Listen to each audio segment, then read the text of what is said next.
विमल जस जोदायक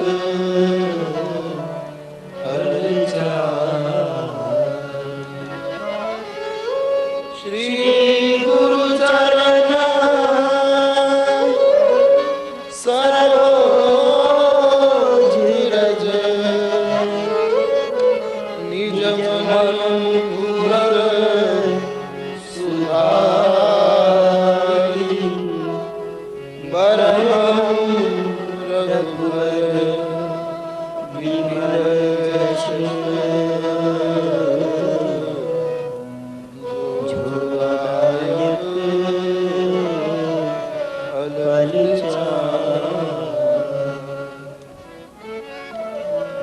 मंगल भवन मंगलहारी मंगल भवन मंगलहारी मंगल भवन मंगलहारी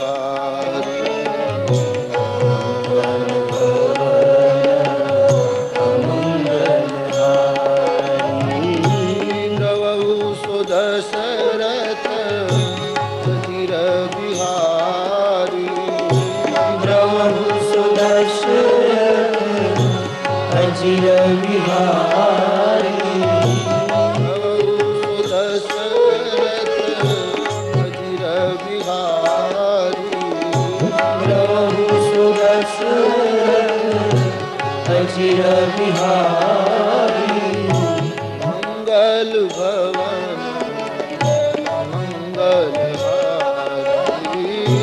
मंगल भवन मंगलहारी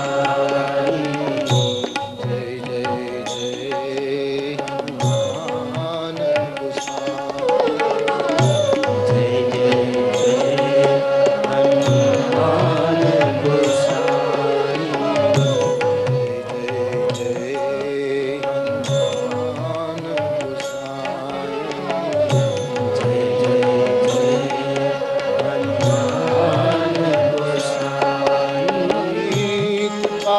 करो गुरु देवकी नानी कृपा करो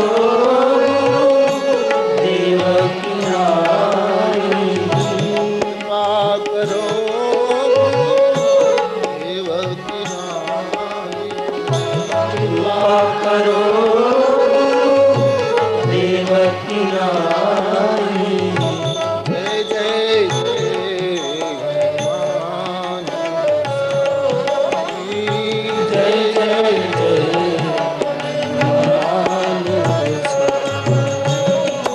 मंगल भवन मंगलहारी मंगल भवन मंगलहारी जय जय जय हनुमान जय जय हनुमान मंगल भवन मंगलहारी मंगल भवन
राजा राम राम राम सिया राम राम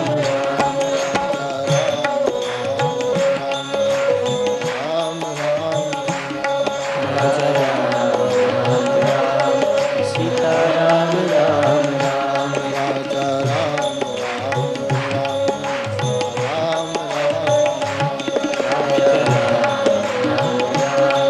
सीता राम राजा राम राम राम राम राजा राम राम राम सीता राम राम राजा राम राम राम राम राम राजा राम राम राम सीता राम राम राजा राम राम राम राजा राम राम सीता राम राम राम राजा राम राम राम राम राजा राम राम सीता राम राम राम सीता राम राम राम सीता राम राम राम सीता राम राम राम सीता राम राम राम राम राम राम राम सीता राम राम राम सीता राम राम राम सीता राम राम राम सीता राम राम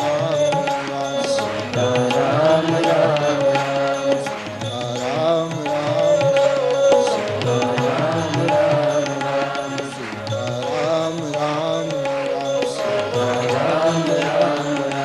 सीता राम राम राम सीता राम राम सीता राम राम राम सीता राम राम सीता राम राम राम सीता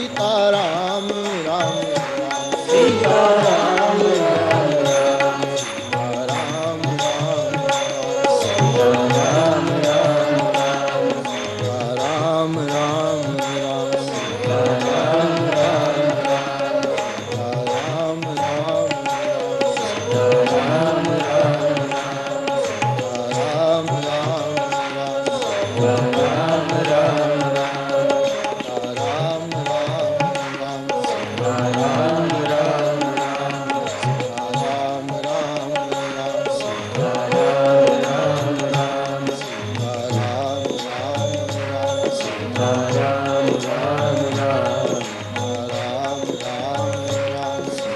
राम राम राम राम राम राम सीता राम राम राम राम राम सीता राम राम राम सीता राम राम राम सीता राम राम राम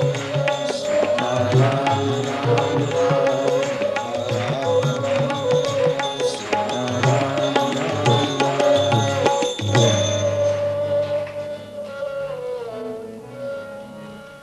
गृह गृह बाज बधाव शुभ प्रगटे सुखमा कंद हर्षवंत सब जहाँ तहाँ नगर नारी नर वृंद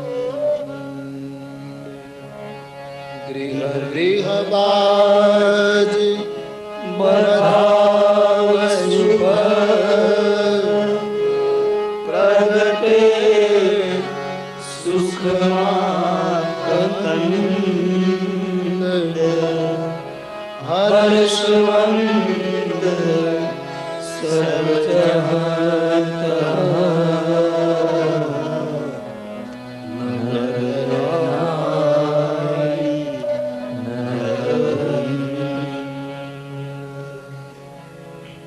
अयोध्या के राजभवन में राम जी का जो प्रागट्य हुआ, ये उत्सव घर घर का बना। कुछ लोग अयोध्या के दरबार में उत्सव मना रहे थे, लेकिन कुछ लोगों को ऐसा लगा कि राम हमारे घर में प्रकट हुए। लगता था पागलपन जैसा, लेकिन हर घर में लोग ऐसा सोच रहे हैं, ऐसा उसको अनुभव होने लगा कि हमारी गोद में राम आए। आज युगों के बाद, सदियों के बाद भगवत कथा में राम महोत्सव हम मनाएं तो लगता है कि हमारे घर प्रसंग हो रहा है। तो उस वक्त साक्षात जब पधारे होंगे तब सबको ऐसा अनुभव हो, इसमें कौन आश्चर्य। आनंद में डूबी अयोध्या को एक नई खबर मिली। दासियों ने आकर कहा उत्सव में डूबे लोगों को कि सुनो जरा क्या है। बोले अभी अभी खबर आई है, कैकेयी माँ ने एक पुत्र को जन्म दिया और सुमित्रा ने 2 पुत्रों को जन्म दिया। आनंद 4 गुना हो गया। मानसकार कहते हैं कैकेयी सुता सुमित्रा 2, कैकेयी सुता सुमित्रा 2, सुंदर सुत जनमत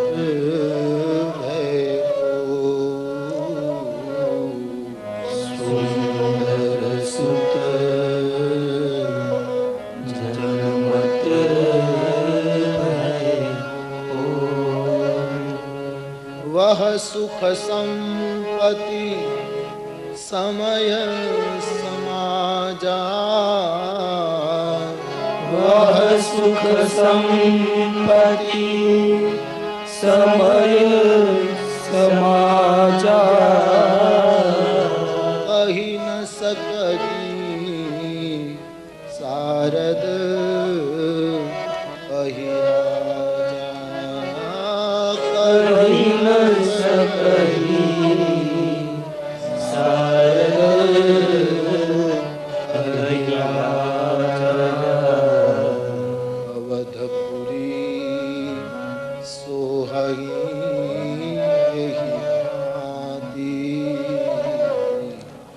अवधपुरी सोहई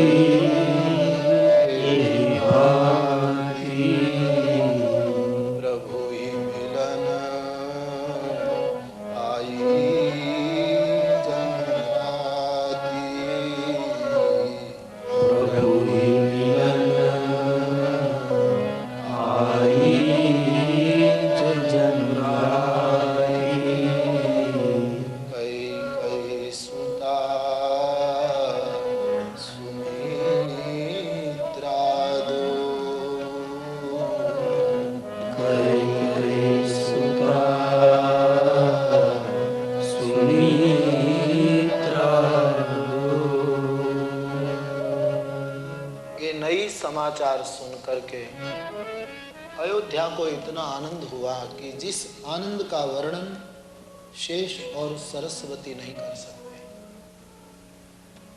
आज अयोध्या ऐसी लग रही थी कि मानो भगवान को मिलने के लिए रात्रि आई। गोस्वामी जी को लिखना पड़ा कि इतना बड़ा उत्सव हुआ कि 1 महीने का दिन हो गया, रात्रि हुई ही नहीं। 30 दिन तक रात्रि नहीं आई अयोध्या में, दिन ही दिन। अब स्वाभाविक है कि ये बात तर्क में बैठेगी नहीं कि 1 महीने तक सूर्यास्त न हो, वो कैसे समझेंगे। प्रकृति का तो नियम है सूर्यास्त होना, सूर्योदय होना, लेकिन यहां लिखा है 1 महीने तक सूर्यास्त नहीं हुआ, दिन ही दिन रहा। एक अर्थ उसका ये हो सकता है कि लोग भाव समाधि में डूबे थे और समय कैसे बीत गए 30 दिन उसको पता नहीं रहा, हो सकता है। आज उनकी कथा गाएं सुने तो 3 घंटे कैसे चले जाते हैं, 9 दिन कैसे पूरे हो जाते हैं। ये यदि आज हमको पता नहीं रहता तो साक्षात स्वयं पधारे हो तब 1 महीना बीत गया और किसी को पता न रहे तो कोई आश्चर्य की बात नहीं। अथवा तो यूं कहे कि राम जन्म के अवसर पर सूरज जो दोपहर का था वो 1 महीने तक रहा। इसका मतलब ये हुआ कि जीवन में राम का आगमन हो जाए, बाद में अंधेरा कभी आता ही नहीं, उजाला ही रहता है। गोस्वामी जी ने 1 महीना कम लिखा है। जिसके जीवन में राम आ गए उसके जीवन में जन्म जन्म उजाला हो जाता है। भगवान शंकर एक कथा पार्वती को कह रहे हैं, देवी एक गुप्त बात मैं आपको बता दूं। बोले महाराज, बोले हाँ, आपकी बुद्धि दृढ़ है इसलिए मैं कहता हूं कि मैं और काकभूषुंडी अयोध्या गए थे राम दर्शन को, और एक चोरी की थी हमने। अयोध्या की गलियों में एक गुप्त बात कह दी। बोले क्या महाराज? बोले मैं और भूषुंडी मनुष्य के रूप में राम दर्शन करने के लिए अयोध्या गए, लेकिन इतनी बड़ी भीड़ थी कि हमको कोई अंदर जाने नहीं देता। सेवक लोग धक्का देकर निकाल देते थे। अब हम ये कैसे कहे कि हम कैलाश से आए हैं, और वैसे कोई जाने नहीं देते। बाद में हमने एक चोरी की। मैंने ज्योतिषी का रूप धारण किया और काकभूषुंडी जी को मेरा शिष्य बनाया, और हम ब्राह्मण का वेश लेकर अयोध्या की गलियों में छोटे छोटे बच्चों के हाथ की रेखा देखकर उसका भविष्य कहने लगे, ताकि ये बात अयोध्या के महल में पहुंच जाए और मां कौशल्या राम की हस्तरेखा दिखाने के लिए हमको अंदर बुला लें और इस बहाने हमको प्रवेश मिल जाए। तो मैं बना ज्योतिषी, काकभूषुंडी शिष्य बना, और हम दोनों अयोध्या में घूम रहे थे और ऐसे हमको प्रवेश मिले, इसलिए हमने आयोजन बनाया। गोस्वामी जी ये बात गीतावली में विस्तार से लिखते हैं। आइए गीतावली का स्मरण करें।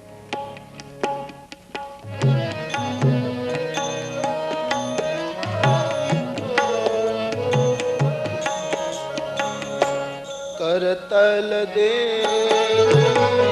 कहत सब करतल देखी कहत सब गुण गण। करतल देखी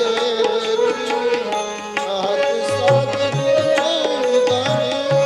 करतल देखी कहत सब गुण गण।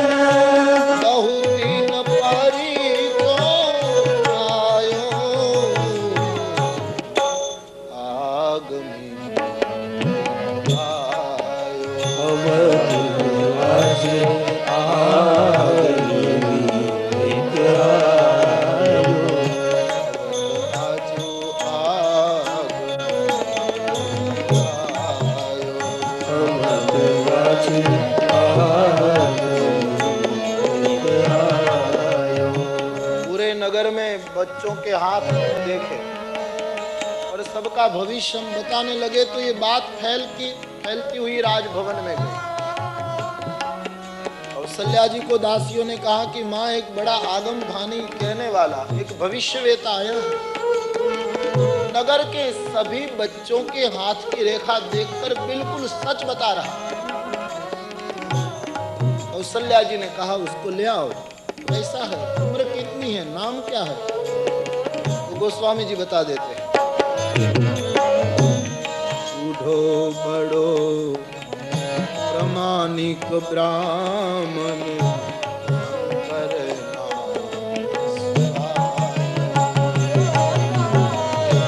बूढ़ो बड़ो प्रामाणिक ब्राह्मण शंकर नाम सुहायो। बूढ़ो बड़ो प्रामाणिक ब्राह्मण पर सुहायो।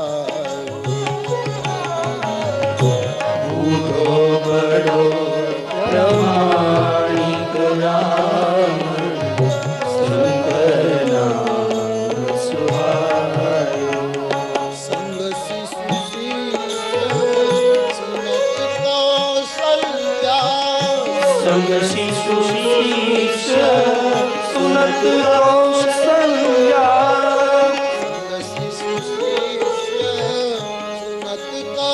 संग शिशु शीश सुनत कौसल्या भीतर भवन बुलायो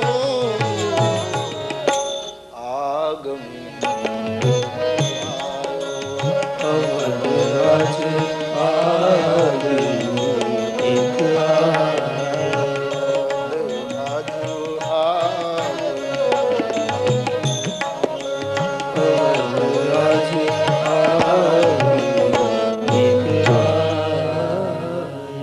एक बूढ़ा ब्राह्मण है, उसका नाम शंकर है, बड़ा प्रामाणिक है। उसके साथ एक छोटा सा शिष्य है। मां कौशल्या ने कहा ठीक है, बुलाइए भीतर। संत लोग कहते हैं शिव जी ने कहा कि मैं और काकभूषणी दोनों जा रहे थे राजभवन में, तो दासी ने कहा कि सुनो, अंदर से हुक्म है, दो नहीं आ सकेंगे, एक आ सकता है। आपको पता है राजभवन है, कभी गए हो राजभवन में? शंकर जी को लगा एक ही जा सकते हैं, तो शंकर भगवान एकदम आगे निकल गए और कहा कि तो मैं आता हूं, ये मेरा शिष्य है, उसको जरा खिलौना या कुछ खाने का दे दो तो वो यहां बैठेगा। शिव जी आगे निकल गए। काकभूषणी जी की आंख में अश्रु आ गए कि महाराज, योजना हमने मिलकर बनाई और आप अकेले जा रहे हैं और मुझे पीछे छोड़ रहे हैं। इशारे में दोनों ने बात कर ली। शंकर जी ने कहा लेकिन मैं क्या करूं, ये तो राज भवन का हुक्म है, दोनों रह जाए इससे अच्छा है कम से कम एक तो दर्शन कर ले, मैं आकर सब बता दूंगा, तुम्हें बात कर दूंगा। काकभूषणी जी ने मन ही मन शिव जी को कहा कि आप कुछ करें। शंकर जी ने बड़ा सुंदर उपाय निकाला। दासियों को कहा देखो, अंदर से एक व्यक्ति की इजाजत हो तो ठीक है, हम एक आएंगे, लेकिन एक बात महत्व की है। बोले क्या? मैं बूढ़ा हूं, मेरी आंख जरा कमजोर है, इसलिए हाथ की रेखा ये मेरा शिष्य है वो देखता है। तो दासियों ने कहा कि तो बूढ़े महाराज आप आराम करो, तुम चलो। अब भुसुंडी जी को अवसर मिल गया, वो छलांग भर कर दौड़े। हाँ बोले ठीक है, बूढ़े बाबा को विश्राम करवाओ, मैं आ रहा हूं। अब शंकर जी फंसे। शंकर जी ने कहा भुसुंडी जी के सामने देखा कि मैंने तेरे लिए उपाय निकाला, अब तू मेरे लिए कुछ कर। काकभूषणी जी ने बड़ा सुंदर उपाय निकाला कि देखो, ये मेरे गुरु जी हैं, उसको आंख से कम दिखाई देता है, इसलिए किसी के भविष्य की बात कहनी हो तो हस्तरेखा मैं देखता हूं, लेकिन फल कैसा मिलेगा वो तो मेरे बाबा जी कहेंगे, क्योंकि फलादेश तो मुझे आता नहीं, ये तो ये कह सकते हैं। तो हम दोनों साथ साथ रहेंगे तो ही काम होगा। बोले ठहरो, हम पूछ कर आते। वो अंदर गई, मां कौशल्या को पूछा, आज्ञा मिल गई, भीतर भवन बुलायो, अंदर ले गए। कौशल्या का ही राजभवन, भगवान राघव मां कौशल्या की गोद में खेल रहे हैं। शंकर भगवान ने राम के दर्शन किए और भाव विभोर हो गए। सोच रहे कि क्या पुण्य है मां तेरे कि समग्र विश्व को अपनी गोद में हंसाने रुलाने वाला आज तेरी गोद में खेल रहा, धन्य है।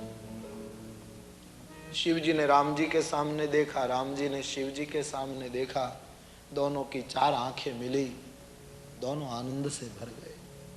कौशल्या मां ने पूजा की, कहा कि महाराज मेरे पुत्रों की भविष्य की बातें बताएं। शंकर भगवान राम जी के स्वरूप को देखते हुए कहने लगे, मां ये तुम्हारा बेटा बहुत बड़ा होगा, उसका नाम लेकर दुनिया विश्राम का अनुभव करेगी, तुम्हारे कुल को उजागर करेगा, और उनके पैरों की रेखा देखकर लगता है कि उसके जीवन में यात्रा का योग बहुत है, उसको घूमना बहुत पड़ेगा। ठीक है, कहते कहते शंकर भगवान ने ज्योतिषी के रूप में कहा कि ये बालक जब कुमार होगा तब एक महात्मा तुम्हारी नगरी में आएगा, वो राम की मांग करेगा और राम को ले जाएगा।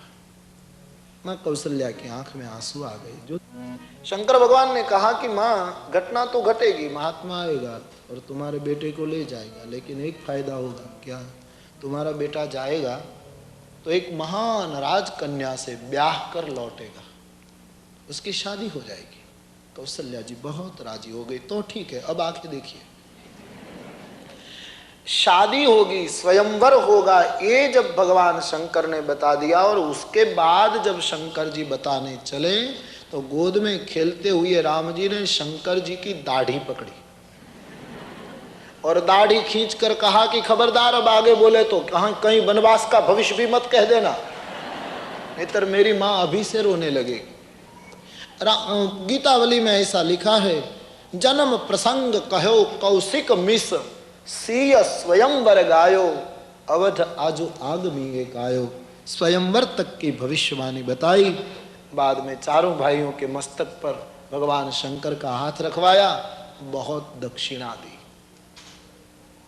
शंकर भगवान भवानी को कहते हैं, हम दोनों राम दर्शन करके निकले। काकभूषणी वहीं रुक गए 5 साल तक राम का दर्शन करने के लिए, और मैं कैलाश लौटा। राम जन्म हुआ तभी भी शिव जी गए, और कृष्ण जन्म हुआ तब गोकुल में भी शिव जी गए। शिव और पुनः मैं एक बार याद दिलाता चलूं कि शिव, राम और कृष्ण में कोई अंतर नहीं। सब संस्कार होते चले। अब तो नामकरण संस्कार का समय आया। वशिष्ठ आदि महात्मा लोग आए और अयोध्या के इन चारों बालकों के नामकरण संस्कार की बड़ी एक उत्सव मनाया गया। चारों भाइयों का नामकरण संस्कार वशिष्ठ जी कर रहे हैं। आइए सुने और गाएं।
अवसर जानी नाम कर अवसर जानी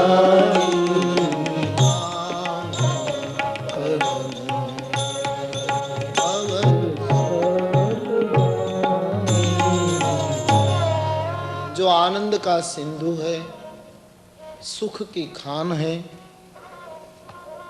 जिसका नाम लेने से विश्व को विराम, विश्राम और आराम मिलेगा, ऐसे ये श्याम सुंदर बालक का नाम वशिष्ठ जी ने कहा, मैं राम रखने जा रहा हूं। कितना अद्भुत नाम रखा कि आज युग बीत गए, लेकिन नाम दिने दिने नवम। और नाम के पीछे हेतु, सहेतु नाम है। आराम मिलेगा इसलिए राम, विश्राम मिलेगा इसलिए राम। अद्भुत नाम रखा।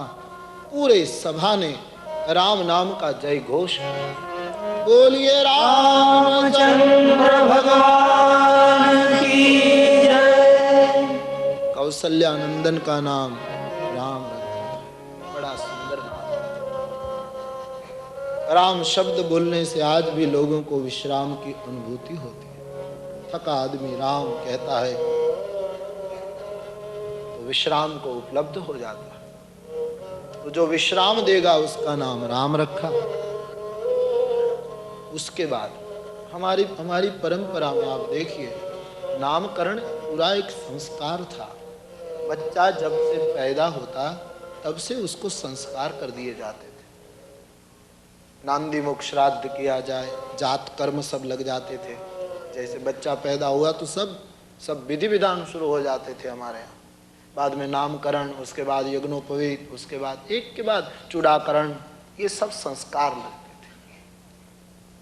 और नाम किसी का रखा जाता था तो उसके गुण, उसका बर्ताव, भारत का आचार्य बड़ा मनोवैज्ञानिक रहा कि बच्चे को देखकर उसका नाम ऐसा रखता जो उसके गुणों के अनुकूल हो, उसके बर्तन से के अनुकूल हो। बेकार नाम नहीं रखते थे। आजकल ये पद्धति हम चूक गए हैं। आज तो बर्तन कुछ हो, गुण कैसे हो और नाम कैसा भी ऐसा। पूरा देश काल बदल चुका है। लेकिन मैं आपको इतनी जरूर प्रार्थना करूंगा कि आपके बच्चों का नाम भारतीय रखना। मैंने सुना है विदेश में आजकल लोग अपने बालकों का नाम यहां से कोई निकाल न दे भविष्य में, इसीलिए पश्चिमी जगत का नाम रखा है। मीरा का मैरी कर देते हैं। कमाल है। ऐसा मैंने सुना, सच्चा झूठा मुझे पता नहीं। जगजीवन का जॉन कर देते। एक जगह अभी हमने कोई कह रहा था गोवर्धन का गोल्डन कर दिया।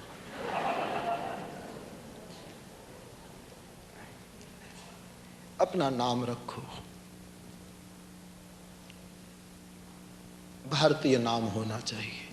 ऐसा क्यों डरते हो आप कि अपने बच्चों का नाम ऐसा रखे कि यहां से कोई निकालने देंगे तो चले जाएंगे, इसमें क्या बड़ी बात है? नाम भारतीय रखो, घर का वातावरण भारतीय रखो, व्यवहार भारतीय रखो, आनंद मिलेगा तुम्हें। तो गुण के अनुसार नाम रखा। उसके बाद राम जी के जैसी ही शक्ल, राम जैसा स्वभाव, राम जी जैसा ही वर्ण कैकेयी के बेटे को सर पर हाथ रखते हुए वशिष्ठ जी ने इस बालक का नाम भरत रखते हुए बहुत महत्व की बात कही। विश्वभरन विश्वभरन विश्वभरन विश्वभरन ओशन पर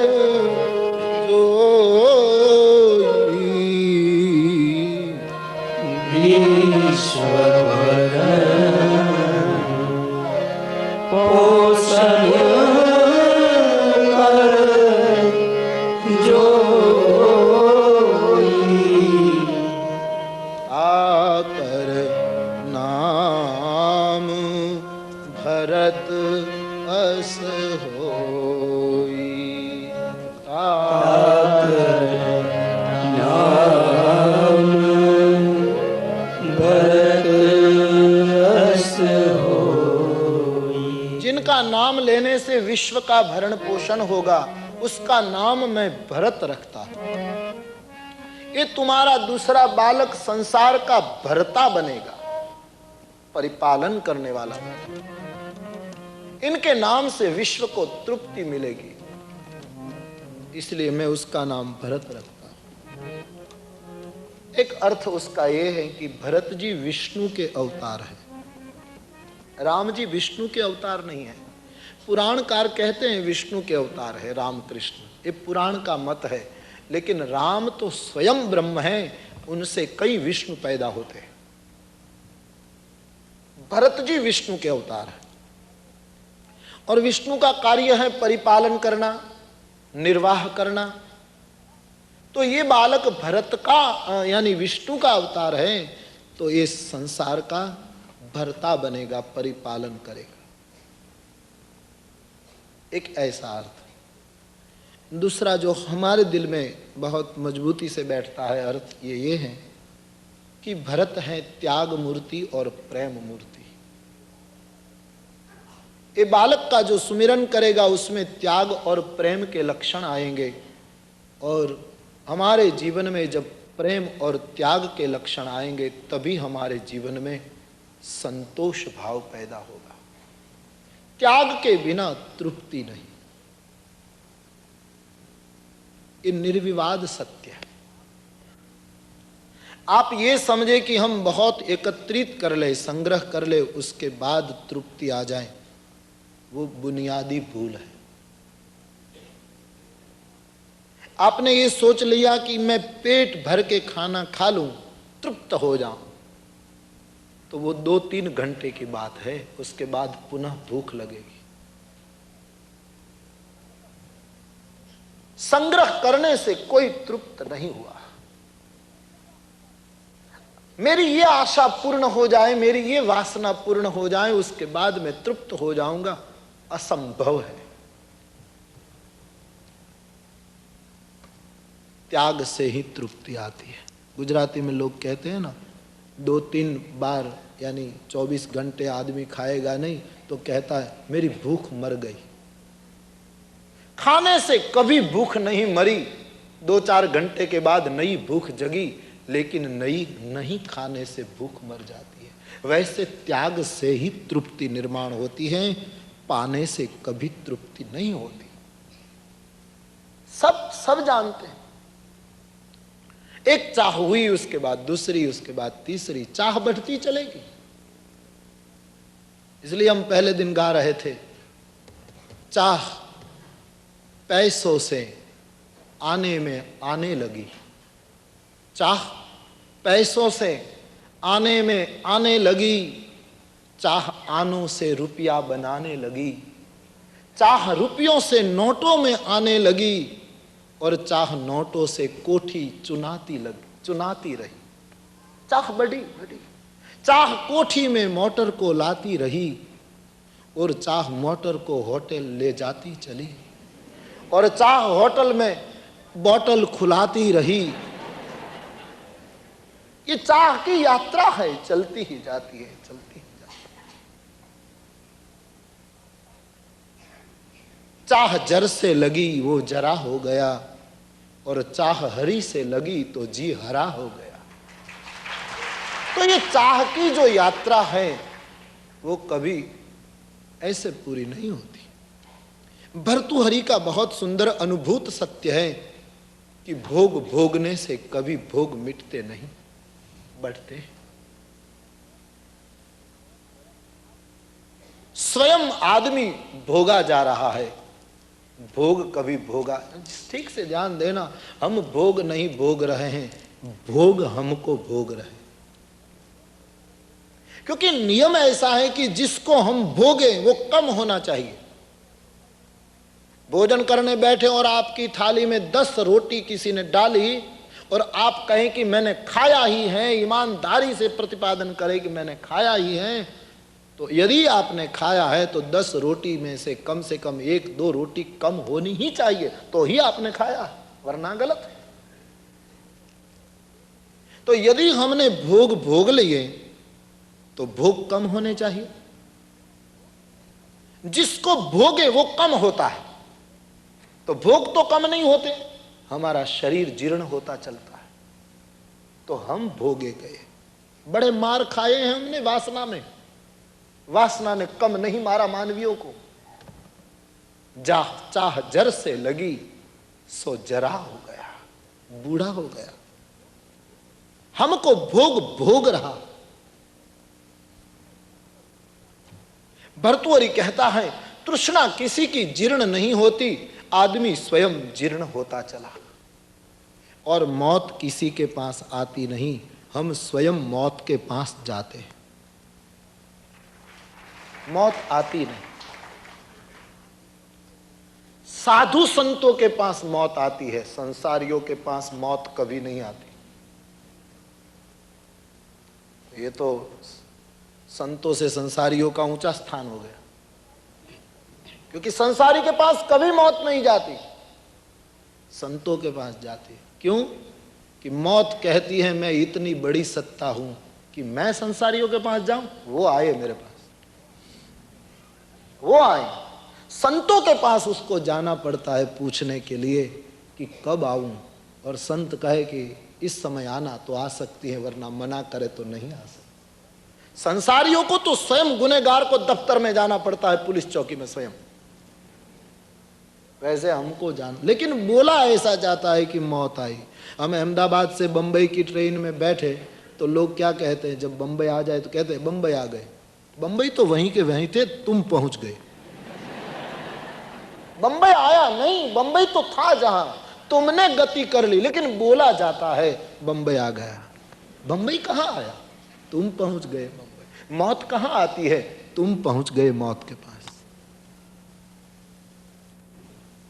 तो भोगों से, चाह बढ़ाने से किसी की चाह कभी शांत नहीं हुई है, त्याग से ही शांत होती है। तो भरत है त्याग मूर्ति। त्याग मूर्ति का सुमिरन करने से उनके लक्षण आएंगे। कोई संत साधु, कोई सदगुरु का आप सुमिरन करेंगे ना, तो उनके लक्षण धीरे धीरे आप में उतरेंगे। ऐसा नियम है। कोई इष्ट की आप बहुत पूजा करेंगे तो उसके लक्षण आप में उतरेंगे। श्री भरत जी का सुमिरन करने से व्यक्ति में त्याग आएगा, और त्याग आएगा तभी तृप्ति मिलेगी। त्याग सीखे, बस मन से छोड़ने की तैयारी रखें। अचानक हमला हो और बाद में रोना पड़े, इससे अच्छा है भजन करते करते अपने मन को तैयार बना लो कि कोई भी घटना आपको विचलित न कर सके। त्यागने की तैयारी हो जाए व्यक्ति के जीवन में। त्याग से ही शांति, त्याग से ही तृप्ति है। ये नियम है। हमको कई लोग पूछते, मैंने कई बार ये चर्चा की है कि कई लोग मिलते हैं कि शांति नहीं मिलती, क्या करें। वैसे तो सब कुछ है, लेकिन मन की शांति नहीं। आप सहज सो भी नहीं सकते हैं, टिकिया लेकर आप सोते हैं, तो आपने क्या पाया? आपने क्या पाया? मैं तो सोचता हूं कि तुम लोगों ने पाया क्या? हा? मकान मिल गया, पैसा कमा लिया, ठीक, लेकिन आप शांति से सो भी नहीं सके। मैं तो हैरान हो जाता हूं। लोग कहते बस गोली लेकर बाद में सो जाए। ये कैसा है? भारतीयों को देखिए, खेत में सो जाता है, वृक्ष के नीचे सो जाता है, जब चाहे सो गए, जब चाहे जागे। हाँ? तुमने कुछ गंवाया है, कुछ मूल्यवान चीजें गंवा दी। परिणाम यह हुआ कि तुम्हारे विश्राम के लिए तुम्हें प्रयोग करना पड़ता है। जीवन को ऐसा बनाओ चैन से नींद आ जाए। तुम्हारा व्यवहार, तुम्हारा व्यवसाय ऐसा रखो कि विश्राम में बाधा न हो। आखिर क्या पाना है, क्या ले जाना है यहां से? बहुत से लोगों का यह प्रश्न है, शांति नहीं है। बस सब लोग यही कहते, कौन ले गया शांति? शांति नहीं है तुम्हारी स्वयं, तुम्हारी ही वजह से। या तो शांति को खोजने का तुम्हारा तरीका गलत है। मुझे हिंदुस्तान में एक गुजराती साहित्य के प्रखर पत्रकार ने एक प्रश्न पूछा था। एक कवि सम्मेलन में हम बैठे थे तो पूछा कि बाबू शांति कैसे मिले? उस वक्त मैंने जवाब नहीं दिया था क्योंकि उस वक्त मेरा अनुभव उसमें परिपक्व नहीं था। मैंने कहा दूंगा। कुछ समय से मैं कथाओं में कह रहा हूं कि शांति क्यों नहीं मिलती। आप भी गंभीरता से सुने तो ये प्रयोग आपके लिए उपयोगी हो सकता है। कहानी, बूढ़ी माता जी सिलाई कर रही थी कपड़े को, उसकी सोई खो गई, गिर गई। अब वो रास्ते पर आकर म्यूनिसिपालिटी का खंभा था जहां बत्ती जल रही थी, उसके उजाले में सोई ढूंढ रही थी। इतने में एक युवक निकला। युवक ने माँ जी को पूछा कि दादी माँ मैं आपको मदद करूं, क्या हुआ आपको? बोले मेरी सोई खो गई बेटे। बोले मैं आपको मदद करूं? बोले हाँ। तो वो युवान माँ को मदद करने लगा। 1 घंटे तक युवान ने तलाश की लेकिन सोई मिली नहीं। तो उसके बाद युवक को लगा कि मैं माँ को कम से कम पूछ तो लूं कि सोई कहाँ खोई है। तो पूछा माँ यहीं ही गिर गई है, मिल जानी चाहिए, मैंने चारों ओर देख लिया, कहाँ खो गई? बोले बेटा खो तो गई घर में। बोले सोई खो गई है घर में और ढूंढ रही हो तुम यहां, ये क्या नासमझी है? बोले मैं समझती हूं बेटा कि खोई है घर में, लेकिन घर में अंधेरा है, उजाला यहां है, इसीलिए उजाले में ढूंढ रही। बोले मां भले ही घर में अंधेरा हो लेकिन जहां खोई है वहीं से ही मिलेगी। आपकी शांति पति पत्नी की तकरार में यदि खो गई तो आपको वहीं से ही मिलेगी, हरिद्वार जाने से कभी नहीं मिलेगी। हरिद्वार में उजाला है, वहां साधु संत है, आश्रम है, गंगा है, वहां उजाला है, लेकिन आपकी शांति हरिद्वार में नहीं खोई है, आपकी शांति घर में खोई है। पति पत्नी में खो गई तो वहीं से समाधान करके ढूंढो, भाई भाई में खो गई तो वहीं से, साधु संतों के पास जाने से भी नहीं मिलेगी, वहां उजाला मिलेगा। या तो साधु संतों के पास जाकर उनके जीवन की रोशनी को तुम अपने घर में ले चलो, और जहां अंधेरे में आपकी शांति तुमने खो डाली वहां ये उजाला ले जाओ, तो बात अच्छी है। लेकिन आप कहो शांति तुमने माँ बाप के पास खोई, शांति तुमने सास बहू के बीच में खोई, और तुम कहते हो हम बद्रीनाथ चले शांति के लिए, कभी नहीं मिलेगी शांति। क्योंकि जहां खोई है वहां तलाश करो। कारखाने में खोई है तो वहां तलाश करो, पड़ोसी के साथ तकरार में अशांत हुए तो वहीं समाधान करो। तीर्थ स्थानों में जाने से उजाला मिलता है लेकिन शांति वहां खोई नहीं है। तो ये बहुत अनुभूत उपाय है शांति पाने का। सोचे शांति से कि क्यों अशांति घर में आई भाई, कौन सी ऐसी घटना घटी, किस विषय में तकरार होगी, ऐसा सोचो और उसका समाधान अपने आप ले लो। भाग जाने से शांति मिलेगी क्या? अंधेरा है घर में, मैं समझता हूं, तो ले आओ संतों के पास से उजाला, ले आओ कहीं से मार्गदर्शन, ले आओ कहीं की जानकारी और ले लो अपने जीवन में। चिराग जलाओ, हो सकता है काम। लेकिन आप कहे कि हम भाग जाएं, बद्रीनाथ चले, काशी चले, मथुरा चले, हमको शांति मिले? नहीं, नहीं मिलेगी। जहां खोई है वहां ढूंढो। कितनी नासमझी की है हमने, खोई बिलक जगह जा रहे हैं दूसरी जगह। बड़ा विचित्र खेल है जीवन का। तो हमको तो ये बहुत पक्की बात लग रही है कि शांति ऐसी मिलेगी। आज से प्रयोग करना। घर में अशांति हो तो सोचना किस विषय पर, बस उनमें आप समाधान ले लो। भागने से, कहीं जाने से कैसे मिलेगी? तो शांति पाने के कुछ जो तरीके हैं, उनमें से एक तरीका ये है, दूसरा तरीका त्याग है। 3 बात करना हम कथाओं में कहते हैं। जिसको शांति चाहिए, तृप्ति चाहिए, संतोष चाहिए, उसको 3 बात करना। धन कम करना, तन को मध्यम रखना और मन को महान करना। तन, मन, धन, 3 के साथ व्यवहार सीख लो। धन कम करो, 10वां हिस्सा जो सुबह हम कह रहे थे, इतना प्रभु कार्य के लिए लगा दो। धन कम करो। बस सबसे ज्यादा अशांति का एक कारण ये धन है। अर्थ कैसे भी कमाओ, भारतीय ऋषियों का सिद्धांत है, अर्थ अनर्थ ही करता है। कैसे भी कमाओ, तो धन कम करो। संकल्प करो, हम 10वां हिस्सा निकालेंगे। धन कम। भाई लोग न निकाले तो बहनों को मेरी प्रार्थना है, आप शाक भाजी से जैसे निकालते वैसे। और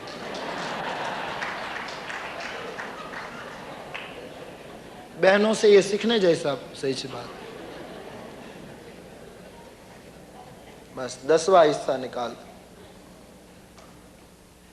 हम हिंदुस्तान में तो चिल्ला चिल्ला कर कहते हैं कि तुम्हारे घर में तुम्हारा पिता, तुम्हारा भाई, तुम्हारा पति, तुम्हारा बेटा, तुम्हारा ससुर अनीति का पैसा लाए तो दुर्गा बनकर कहना कि हम आधी रोटी खा लेंगे, लेकिन लांच रुश्वत के पैसे घर में खबरदार मत ला।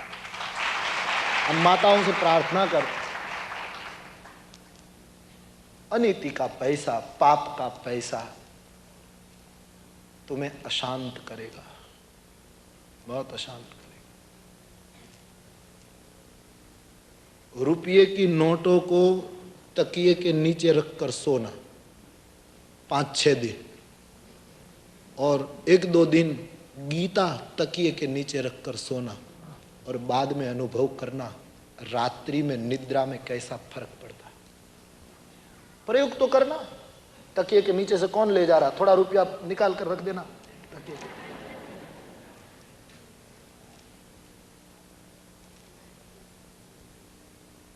आदमियों ने प्रकृति के ऊपर विजय कर लिया है, इसलिए आदमियों ने बहुत मार खाया है।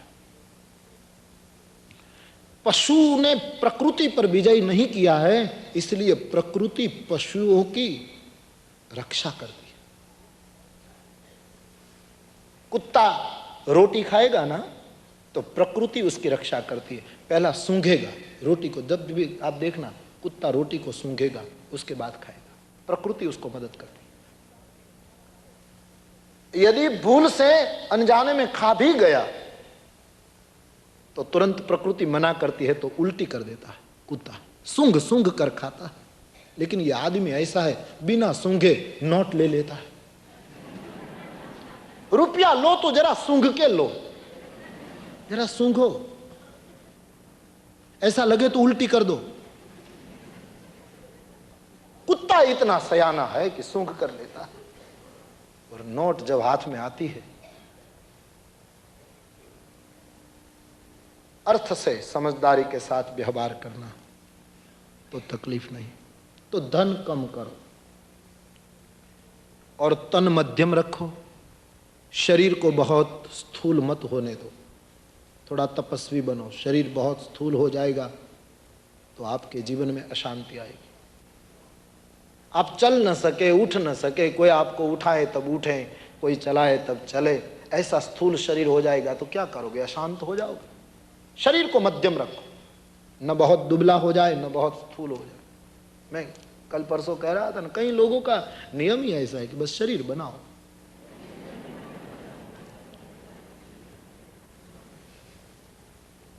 खाओ, बस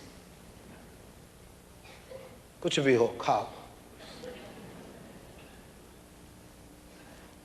परदेश में लोग, यानी मैंने ऐसा सुना है, प्लेन में देख लेते हैं कभी कभी, बाकी मैंने ऐसा सुना कि पश्चिम जगत के लोग खाते बहुत,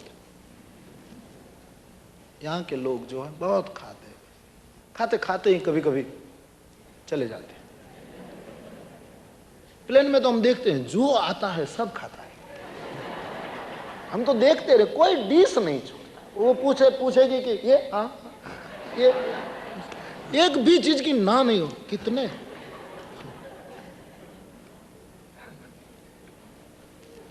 अगस्त, कुंभकर्ण, शनिश्चर, भीमसेन एक साथ उनमें आ जाते हैं, इतना पीते हैं, खाते हैं। ठीक है। मैं एक बार अफ्रीका की यात्रा पर था, तो हमारा हवाई जहाज इथोपिया में रोक दिया गया। कुछ वहाँ लश्करी शासन लग गया, ऐसा कुछ था। तो कहा कि यहाँ लश्करी शासन जाहिर हो गया, प्लेन आगे नहीं हम जा रहे थे नैरोबी। तो हमको एक होटल में ठहराया। मेरे पास $10 कुछ था, तो वो ले लिया एयरपोर्ट में, बना दिया फकीर।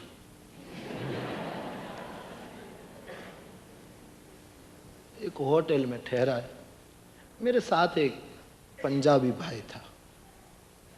मुझे कहे आप कुछ खाते क्यों नहीं? मैंने कहा भाई मैं नहीं खा सकता, ये सब मेरे अनुकूल नहीं है। तो बोले आप खाते तो नहीं, ठीक है, लेकिन डिश वापस क्यों लौटाते हो?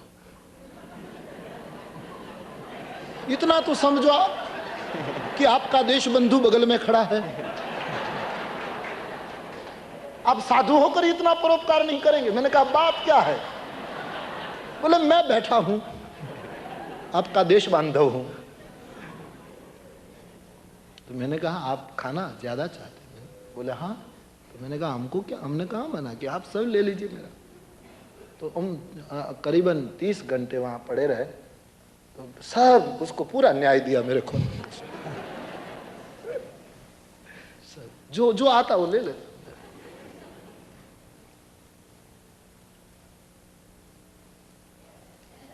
ऐसा हुआ था। मैंने कथाओं में कई बार ये अनुभव किया है।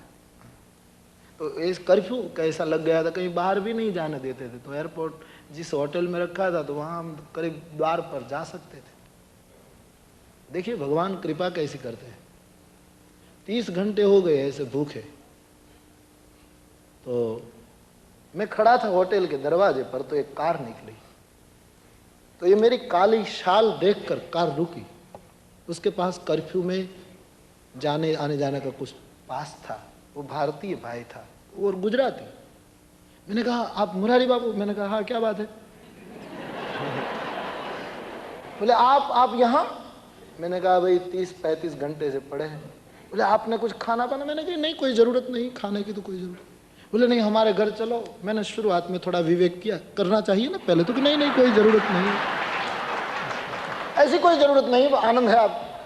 बोले नहीं नहीं आप हमारे घर चलो, हमारे पास ये पास है, आपको हम एयरपोर्ट पुनः जब ऐलान होगा तब छोड़ देंगे। हमने 2-3 मिनट तो ऐसे आग्रह करवाया। बाद में कहा कि आप वैष्णव हैं, आपका बड़ा प्रेम है, तो ठीक चलो। मैंने देश बंधु को कहा कि मैं जा रहा हूं।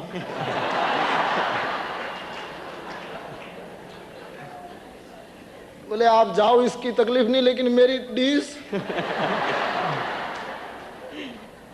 मैंने कहा डिश के समय में आ जाऊंगा प्यारे।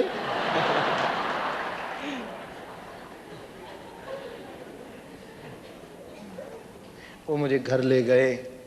वैष्णव था, आंगन में तुलसी का क्यारा था। मैं बहुत राजी हो गया कि भगवान कैसा, तुलसी जैसी भवत व्यता तैसी मिले सहाय, आपन आवे ताही पही या ताही तहां ले जाए।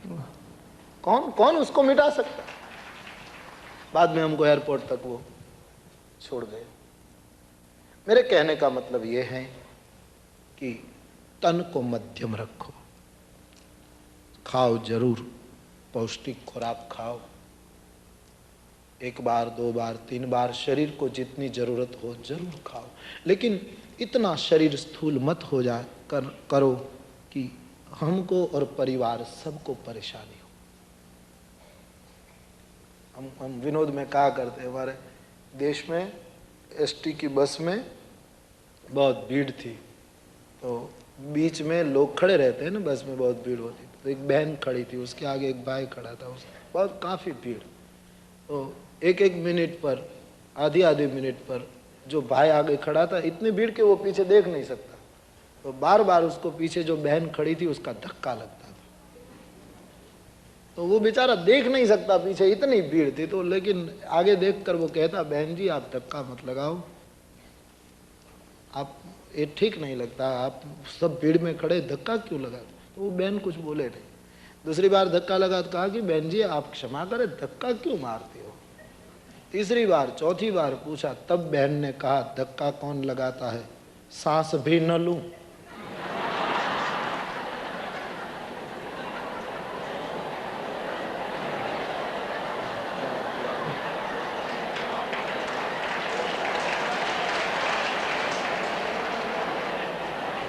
बात समझ में आ गई? वो सांस लेती थी तो उसका पेट इतना फूलता था कि उसको धक्का लगता था, इतनी तबीयत उनकी अच्छी थी। तो धन कम रखो, तन मध्यम रखो और मन को महान करो। मन को इतना महान बनाओ कि किसी के दोष तुम्हारी क्षमा में पिघल जाए, कोई तुम्हारी निंदा करे वो तुम्हारी करुणा में बह जाए, कोई तुम्हारे लिए बुरा बोले वो तुम्हारे भलपन में नष्ट हो जाए।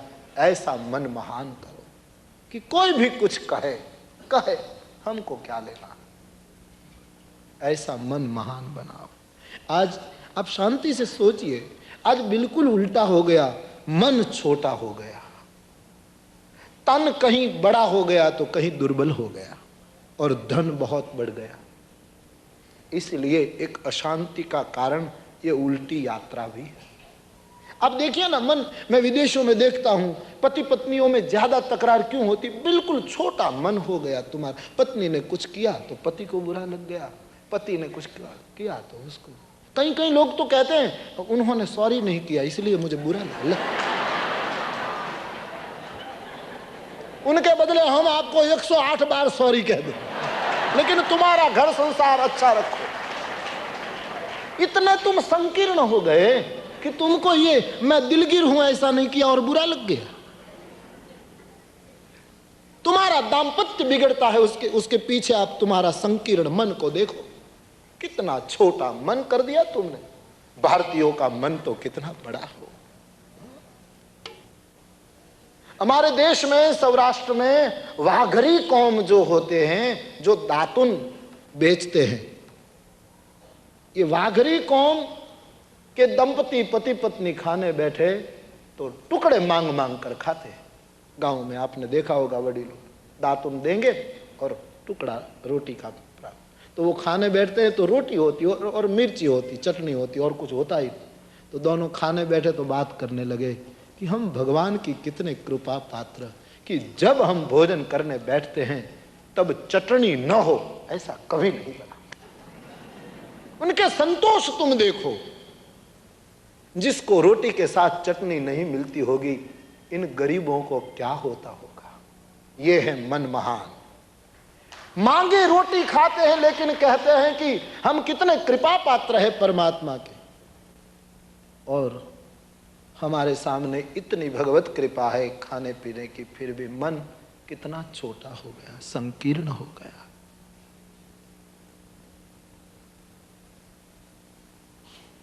मन महान करो बस। इस सत्संग से मन थोड़ा अभ्यस्त होता है। मुझे तो पूरा भरोसा है कि कथा सुनने के बाद कुछ दिनों के लिए तो तुम्हारे घर में बहुत सुंदर वातावरण रहे, लेकिन धीरे धीरे पुनः हाँ, परंपरा तो निभानी ही चाहिए ना इसमें। हमारा आखा भगत कहता है, अखो कहे एनु करवू के त्रीजे वर्षे एमनु एम। अधिक मास आवीने उभो रहे त्रीजे वर्ष। थोड़ा अभ्यास करना मेरे भाई बहन। आपके सुख मैं आप सबसे एक ही मांग करता हूं, आपका दाम्पत्य सुखी हो तो हम एक साधु की हैसियत से बहुत राजी होंगे, बहुत राजी। हम देख नहीं सकते किसी के दाम्पत्य की बीमारी। हम सोचते हैं कि इतना मकान, इतनी गाड़ियां और पति पत्नी के दंपति जीवन में खटराग हो तो हमको अच्छा नहीं लगता। हम चाहते हमारे हर भारतीय बहन भाई उनका दाम्पत्य मधुर हो। आप इतना तो सोचो, घर में माँ बाप जब लड़ते हैं तब बच्चों की क्या दशा होती, उसकी तो सोचो जरा, मानसिक अभ्यास तो करो कि उनकी। और आप ये भी देखना, माता पिता जब प्रेम से, आनंद से, मर्यादा में घर में रहते हैं तब बच्चों के चेहरे पर देखना प्रभु प्रकटता है। मेरे माँ बाप प्रसन्न है, तुम बच्चों के लिए प्रसन्न रहो। मैं हर दंपति को प्रसन्न देखना चाहता हूं। बस यही हमारी दक्षिणा है, यदि आप दे सके तो। कथा सुनने के बाद ऐसा जीवन बना, इसलिए हम गाते रहें, मुस्कुराते रहो, गुनगुनाते रहो, मुस्कुराते रहो, गुनगुनाते रहो,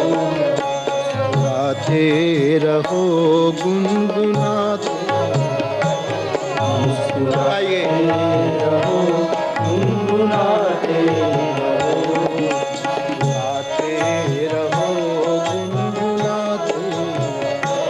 मुस्कुराते रहो, गुनगुनाते रहो। जीवन संगीत है, गाते रहो। जीवन संगीत है, सजाते रहो। जीवन संगीत है, जीवन संगीत है, सजाते रहो। मुस्कुराते रहो,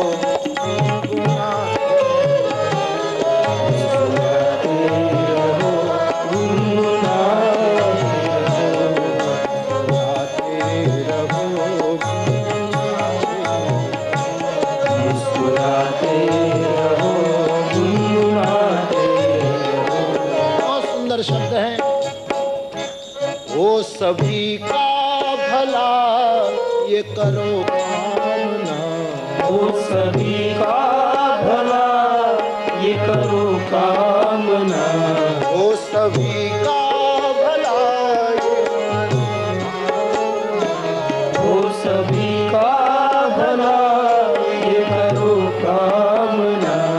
मैली होने आए कोई भावना, मैली होने न पाए कोई भावना,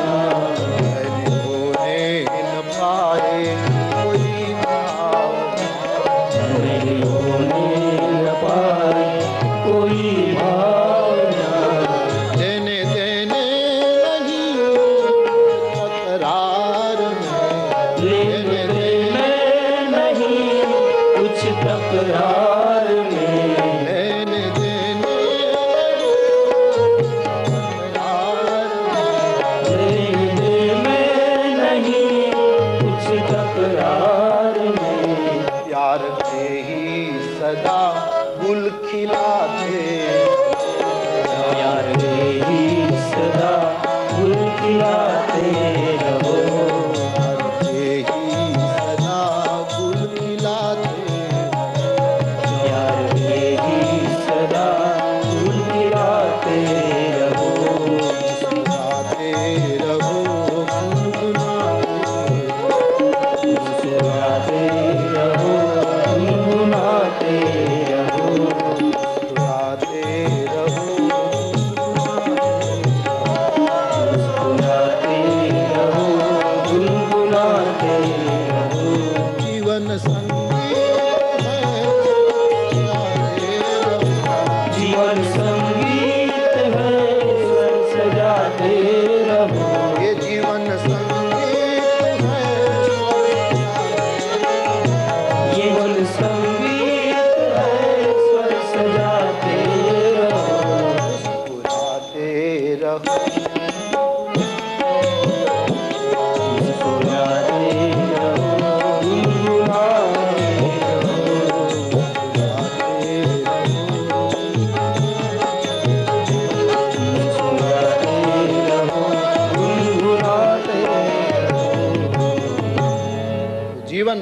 मन महान बनाकर दिव्य रखना। बस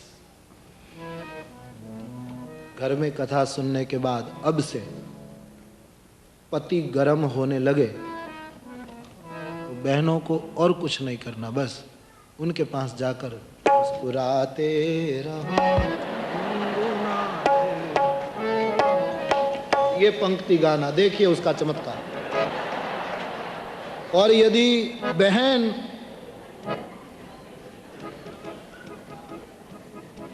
एकदम क्रोध में हो पत्नी, तो पुरुष को उनके पास जाना, गुनगुनाते रहो,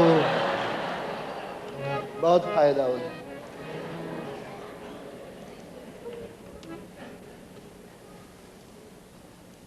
यदि माता पिता दोनों तकरार करते हैं तो छोटे छोटे बच्चों को मेरी प्रार्थना कि उनके बीच में जाकर तुम्हें गाना शुरू कर देना। दोनों को कहना कि मुस्कुराते रहो, गुनगुनाते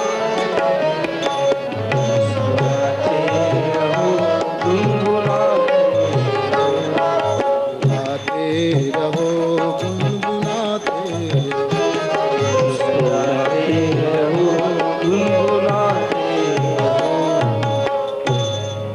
एक बात मुझे याद आई, कहूं? गुजराती में कहनी पड़ेगी क्योंकि हिंदी में वो जमेगा नहीं। गुजराती भाषाना अमुक शब्दों बहु अद्भुत છે।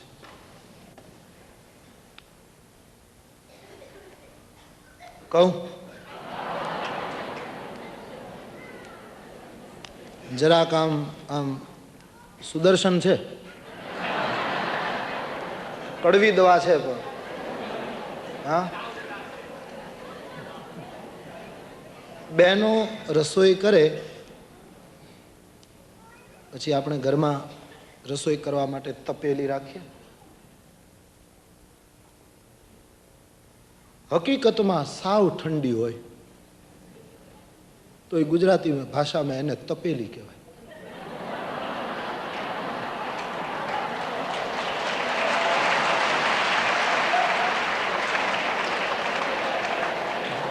સાવ ઠંડી ટાઢી ઠીકરા જેવી હોય, હા હાવ ગુજરાતી।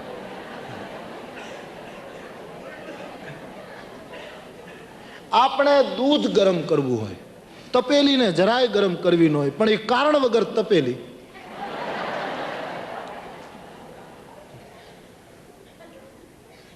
અને દરેક ઘરમાં એક બે તપેલી,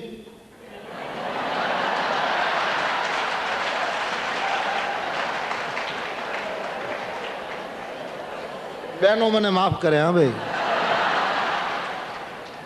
ઘણા ભાગશાળીના ઘરમાં તો આખી અભરાય તપેલીની હોય,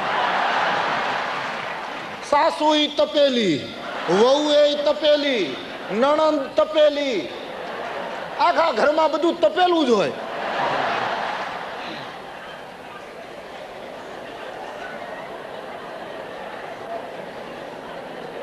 એ નામ કેટલું સરસ છે।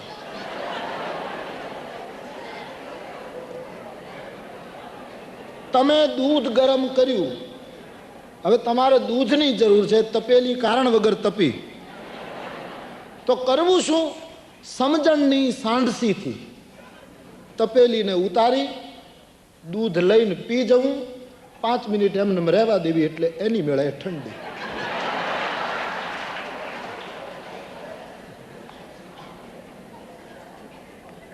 બહેનોને એમ થશે કે અમારું કીધું એવું નથી, તપેલાય હોય છે।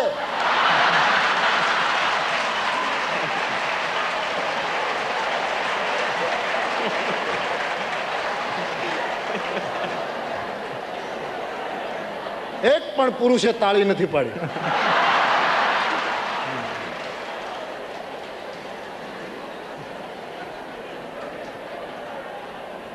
વારા પછી વારો અને મેં પછી ગારો,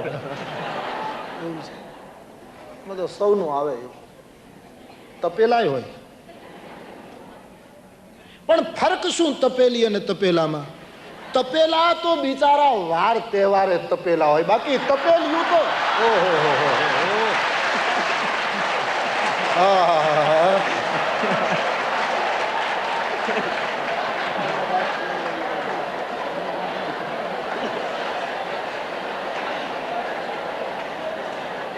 મોટો પ્રસંગ હોય, મોટી રસો હોય ત્યારે બિચારા તપેલા હોય, બાકી આ તો 24 કલાક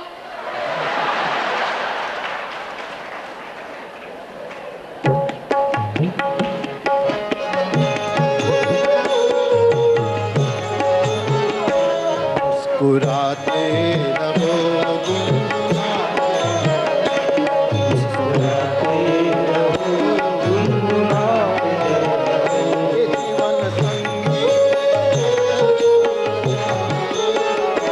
जीवन संगीत है, सजाते रहो। जीवन संगीत, जीवन संगीत है, सजाते रहो। मुस्कुराते रहो, मुस्कुराते रहो, गुनगुनाते रहो।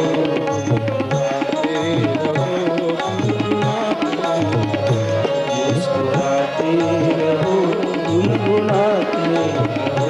गुनगुनाते रहो, गुनगुनाते रहो, गुनगुनाते रहो, गुनगुनाते रहो। तो मन महान बनाना मेरे भाई बहन, तन को मध्यम रखना और धन को कम करना, शांति तुम्हारी छाया बनेगी, तुम्हारे पीछे पीछे आए, तृप्ति संतोष पैदा होगा इस त्याग के भाव से।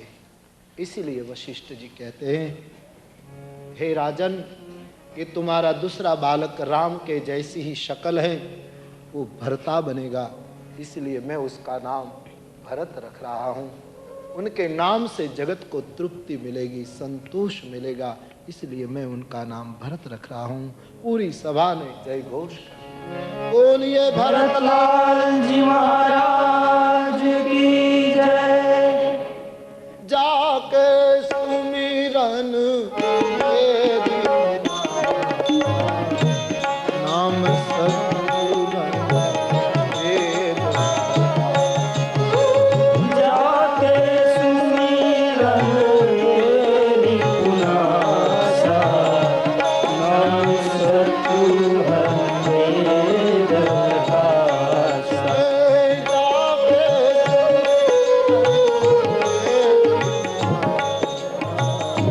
नाम सतगुरन वेद।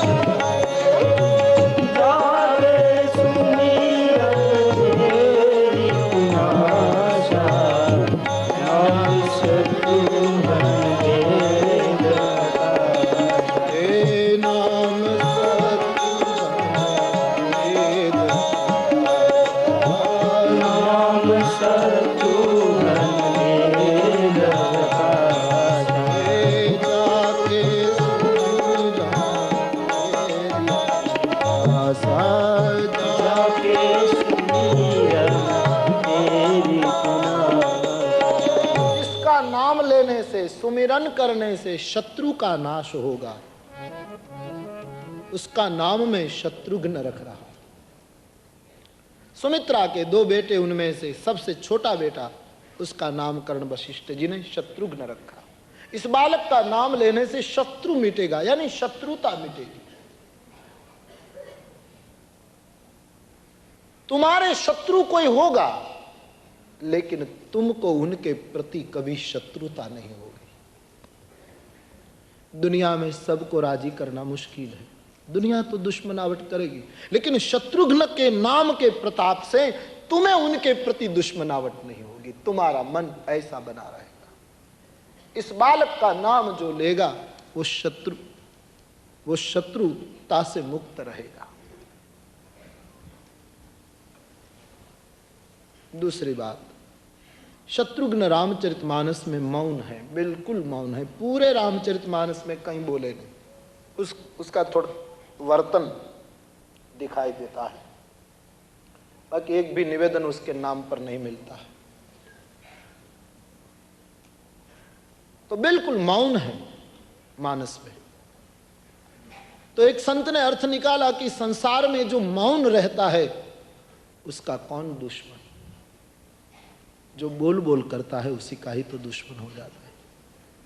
बहुत बोलेंगे तो कहीं झूठ आ जाएगा, किसी को चोट लग जाएगी, किसी को कुछ कह दिया जाएगा, इसीलिए तो लोगों में वैर वृत्ति पैदा हो। इसलिए जो मौन रहता है वो दुश्मनी से मुक्त होता है। बहुत सुंदर अर्थ है मौन रहना। जितनी जरूरत हो शब्दों का व्यय मत करो। लोग बहुत बोलते हैं, एक शब्द से काम हो जाए कृपया दूसरा मत बोलो, भजन करो। और हाँ, जरूरत हो इतना बोलो जरूर, बाकी बहुत नहीं बोलो। बस कोई संत साधु के पास जाओ तो भी जितनी जरूरी हो इतनी बात करो, बेकार बात भी मत करो।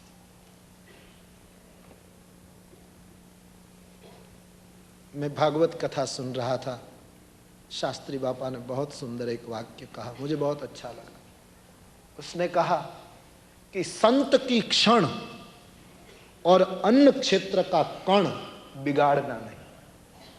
कोई साधु की क्षण मत बिगाड़ो और अन्न क्षेत्र का कण मत बिगाड़ो। अन्न क्षेत्र में भोजन करो तो बिगाड़ मत करो, क्योंकि तुम बिगाड़ नहीं करोगे तो दो लोग और रोटी पा सके। तो अन्न क्षेत्र का कण और संतों की क्षण, उसको बेकार नहीं लेना। जितना जरूरी बोलो, जरूरी जरूर बोलो, अवश्य बोलो, लेकिन शब्द एक बड़ी शक्ति है।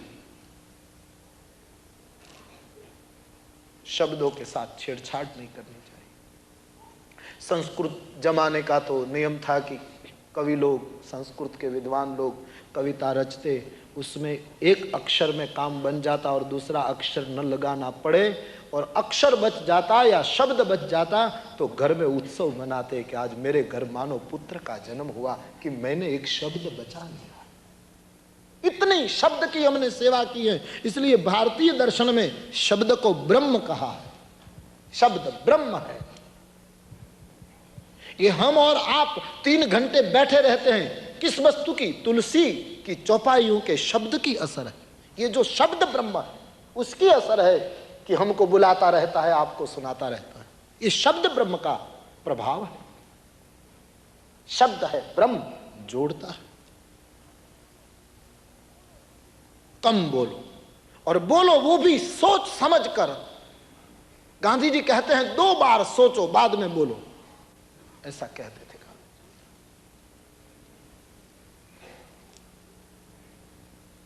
कई लोग बोलते हैं तो बोलना ही नहीं आता। एक आदमी एक भाई को हार्ट अटैक आया था, तो खबर पूछने गया। बोले हार्ट अटैक आया? हाँ हो। ये पहली बार है कि दूसरी बार? उसने कहा कि पहले थोड़ा हल्का सा आ गया था, दूसरी बस अब एक बाकी रहा। ले, हमारे पड़ोसियों को तीसरा आया था। एक कोई बोला, बोलो तो कम बोलो, बोलो तो उद्वेग से मुक्त बानी बोलो। किसी को उद्वेग ना हो। बानी से हिंसा मत करो। लोग बानी से बहुत अहिंसा, पतंजलि कहते हैं अहिंसा की प्रतिष्ठा उसमें है तत्सन्निधौ वैर त्याग। जिसके पास तुम जाओ वो वैर मुक्त हो जाए, वही अहिंसा की प्रतिष्ठा है। करुणामयी बोलो। गोस्वामी जी कहते हैं शत्रुघ्न का ये महिमा है नाम की, मौन। मैंने कथाओं में कहा होगा, बिरबल को अकबर ने एक बार कहा कि तुम्हारे पिताजी का मुझे नागरिक सम्मान करना है। तुम जैसे बेटे जिसके हो, तुम्हारा पिता कितना महान, कितनी कुशाग्र बुद्धि है बिरबल तेरी। तो मेरी इच्छा है तुम्हारे पिता का सम्मान करो, जाहिर नागरिक अभिनंदन। बिरबल ने कहा देखो अकबर शहनशाह, मेरे पिताजी बहुत बुजुर्ग हैं, बूढ़े हैं, ये जप ही किया करते हैं, कहीं आते जाते नहीं, क्यों परेशान कर? बोले नहीं नहीं, हमारे नगर का गौरव है, हमको सम्मान करना चाहिए। बहुत दबाव डाला और राजा का स्वभाव। ठीक है, कल 9 बजे उसका नागरिक अभिनंदन जाहिर हुआ, पूरे गांव में नगर में बात फैल गई, बीरबल के पिता का सम्मान होने वाला। बीरबल घर गया, अपने पिताजी को कहा कि अकबर मानता नहीं, आपका सम्मान करना चाहता है। बोले मुझे कहाँ वहाँ ले। बोले नहीं, क्या करे, मानता ही, आपको आना पड़ेगा, 9 बजे सम्मान समारंभ है। एक काम करना पिताजी, आप एक भी शब्द मत बोलना, बाकी का मैं सब संभाल लूंगा। बोलना मत, बस कुछ भी बोले अकबर आप जवाब मत देना, बस मौन धारण किए बैठो। 1-2 घंटे कार्यक्रम चलेगा, आप मौन रखो, मैं सब संभाल लूंगा। बाप ने मान ली बेटे की बात। 9 बजे आए अकबर के दरबार में, खचाखच दरबार भरा था। बीरबल के पिता का जाहिर सम्मान था, अकबर की गादी के बिल्कुल समान गादी रख दी गई बीरबल के पिता की, वहां वो बैठा, लोगों ने उसका बड़ा आदर किया। बीरबल अपनी जगह पर बैठ गया, हार पहनाया, शाल पहना दी, बड़ा प्रमाण, एक बड़ा सम्मान पत्र पढ़कर सुनाया, और लोगों ने बहुत आदर के साथ इस पूरे समारंभ को आनंद लिया सब। उसके बाद अकबर अपने आप को बीरबल के पिता की ओर मोड़ करके, बगल में गादी थी तो उनके सामने देखकर अकबर पूछने लगा कि वडील, आपकी तबीयत तो ठीक है ना? तो बीरबल ने तो सिखाया था कुछ बोलना मत। तो बीरबल का जो बाप था वो अकबर के सामने बस देखता रहे, बोले नहीं कुछ। तो अकबर को लगा कि बुढ़ापा है इसलिए कान से कुछ कम सुनाई देता है, इसलिए जरा जोर से बोला कि वडील, आपकी मुरब्बी, आपकी तबीयत तो ठीक है ना? बस वो देखता ही। सुबह सुबह आप 1-2 माइल घूमने जाते हैं? बस वो मोर को ध्यान लगे घन घोर से, देखता ही रहे, कहीं नजर हटाता ही नहीं। अकबर ने पूछा, खुराक ठीक से आप पच जाता है, खुराक ठीक से ले सकते हो? बस देखता ही रहे। आधे घंटे तक अकबर पूछता रहा, लेकिन एक भी जवाब नहीं दिया बीरबल के पिता ने। अकबर थक गया, क्रोध आ गया अकबर को, और बीरबल को कहा कि बीरबल, हद हो गई। बोले क्या है? कि मैं तुम्हें यह पूछना चाहता हूं बीरबल कि कोई मूर्ख से मुलाकात हो जाए तो क्या करना चाहिए? बीरबल ने कहा, मौन रखना चाहिए।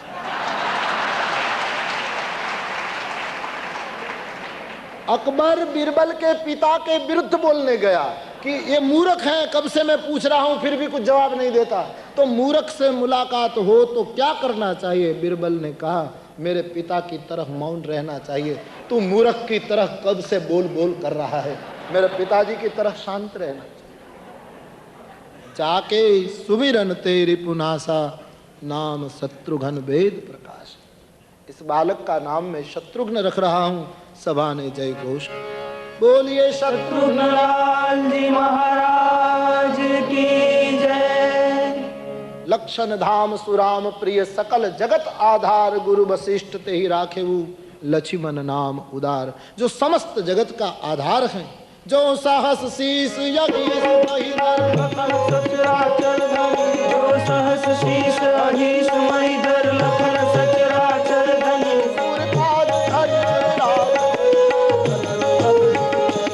सुरकाज धरि नर राज, तनु चल जलन खल निश्चरणी।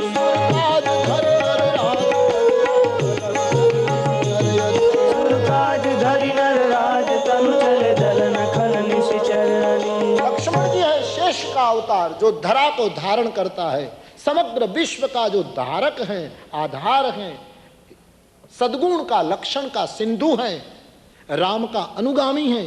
इसलिए वशिष्ठ जी ने कहा, अवधेश मैं इस बालक का नाम लक्ष्मण रख रहा हूं। सभा ने जय घोष कर दिया। बोलिए लखनलाल जी महाराज की जय। अरे वो नाम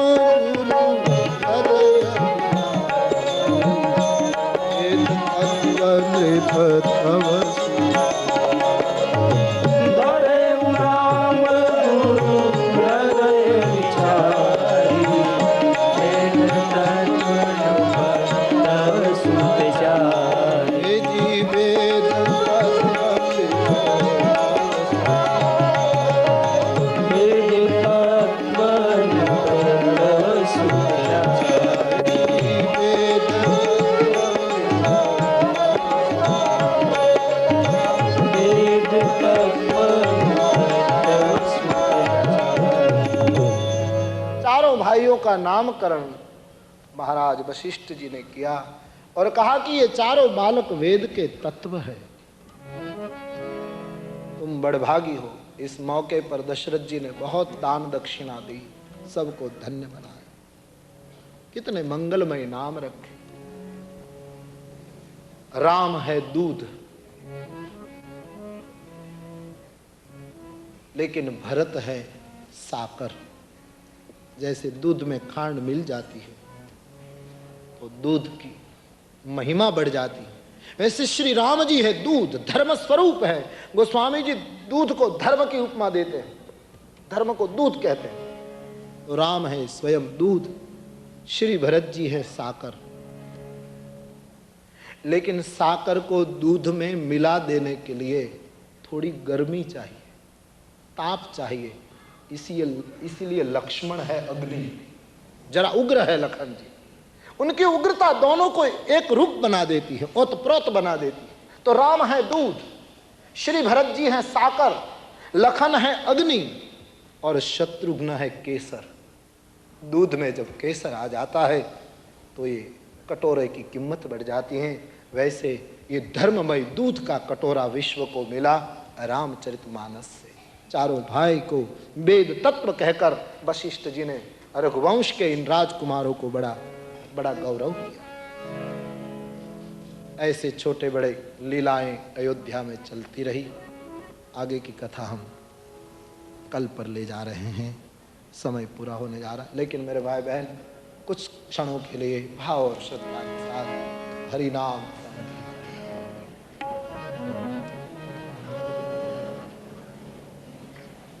भज रे मन दीन दयाल, भज रे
राधे राधे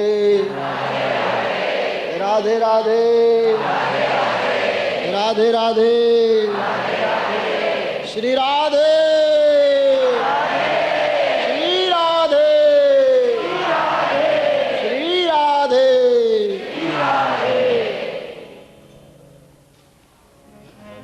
बस आज की कथा विराम ले रही है। कल दोपहर 1 बजे पुनः मिलेंगे। और बोलिए रामचंद्र भगवान की जय। श्री बालकृष्ण लाल की जय। सद्गुरुदेव की जय।